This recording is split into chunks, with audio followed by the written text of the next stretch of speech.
Hi, my friends and pickles. My name is Sarah, Pearls of Wisdom and Food with Keto Under 20 Carbs. Very exciting. And I was walking today and I was listening to a podcast, and I was realizing, that being on a keto under 20 diet is kind of like talking politics, and you just don't do it. Because have you ever noticed, if you have mentioned that you're doing it, and you get all the opinions of the experts and the non-experts, they all seem to think that what you're doing is going to be hazardous to your health. Now, nobody's ever said, how do you maintain your weight loss, which would also be keto. And so, it's just kind of funny that you kind of have to be quiet about it. And I think maybe that's why the keto websites and YouTube podcasts and books are so helpful. It's like I feel like a salmon seeking my community of ketoers that don't live anywhere near me. I never see face to face. And so I won't say it's lonely, but if I ever went out to eat with somebody that's doing keto, they'd be flashing the lights at us at last call and saying, out of here, right? It's like people that ask me about my food plan, which is only happened when I was with my two friends for dinner the other night, and we only go out once every 6 or 7 months, is that it can be encapsulated in one paragraph. And, I basically said it's no grains, sugars, or fruits. And my friend said, oh, that's what my boss eats, just chicken and veggies. And I said, that's it? And she said, well, sometimes beef and veggies, steak and veggies. And it's like, wow, it's so much more than that for me. I got some Tuscan organic kale from Trader Joe's, and it is the deepest green you've ever seen. In fact, if I took a picture of it for you, you would think it was black. So dark, so delicious. And maybe I'm late to the choir practice on this, but I shook it. I took a gallon-sized baggie and I shook my 40 grams of organic kale in probably a half a tablespoon of olive oil. So I shook it, and I put it on a foil piece over a Pampered Palate, those pizza those things that can withstand heat, and cooked it in my microwave at like 375 to make it like keto-y chips. This was last night's dinner. And then I put my Laura 92 lean, 8% fat Laura burger on top of it with my 1 tablespoon of organic cream cheese, my 1 strip of bacon cut in half, and the kale. Oh, I put some sauteed mushrooms on top of the, like kind of heated high kale. And I guess that was it.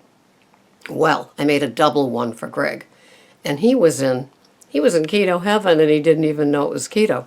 So anyway, and here's the news flash. I only had that one meal yesterday, and Greg had to go to a training. He does heating and air conditioning, and so he had a training at 4:30. So we had to eat at 3. I could eat one meal at 3 every single day. That was perfect. Then I had ample time after eating it, before going to bed, like the experts say. So, yeah. So I'm going to try to do it again today, and the dinner tonight is crack slaw. So I will definitely be looking forward to that. And I'm going to keep myself busy enough so it's not like I'm home and it starts talking to me. Because I don't know if any of you work out of the home or are home during the day, and the kitchen has a pretty loud siren song. So, maybe it won't be one meal a day. Because if I eat at 5 o'clock, you know, those 2 hours, I don't know. But I did plan a tea with clarified butter and heavy cream for the third beverage if I needed it, but I didn't need it because 3 o'clock came so fast. So, yeah, the one meal a day. And it ended up, quite a few hundred calories less than what I would have had on my 2 meal day. And then I was thinking, boy, the grocery bill will sure go down. And then there's no reason why I can't buy the best of the best organic and grass-fed, which I kind of do anyway. But yeah, I'll be slashing like $50 a week for what I have with lunches, right? So it's a consideration, and I think I might be trying to do it at least a few times a week. So that was that. But have you ever felt like a salmon that speaks a language that nobody else speaks and has a practice that nobody else speaks? Like, my two girlfriends kept asking me questions, and I said, it's rather a calm, no chaos life. I said, I do my podcast. I just spend the day, listening, researching, reading about keto. I clean my house and I go grocery shopping, and then go to my 12-step program. And it's really basically like that. And my work week comes up on the weekends when I do my overnights. And I share my keto life with you here in my daily podcast, and I share it, with the comments that people leave me in YouTube, very rarely on Facebook. And yeah, so that's it. And I didn't know if any of you it's like a secret society, wink, wink, but it's not a criminal, dangerous, scary society. It's like where we all get better together. And so this podcast that I was listening to, they were being very forgiving of doctors that are so mainstream and have spent, $200,000, $300,000 in maintaining their license to practice medicine. And it's funny, one person said, health care, wellness care, or no, they're trained to do sick care because they know how to write a script at something. And so we have to be patient, but it's going to take a heck of a long time. That's why I love DOs and DCs, because they treat the entire body, which is what Dr. Berg is. And he does a lot of funny jokes about that, where people at cocktail parties are like, you couldn't become a real doctor? You had to stop at chiropractic? And, and he kind of laughs because, of course, I'm glued to his 2, 3, 4, 5, 6, 7-minute podcasts, one after the other, with all his unbelievable topics that he gives to us for free. Although he has, products and things like that. But when you think about it, the guidance that we can get for our Keto Under 20 is free and abundant in so many different places. We are so lucky.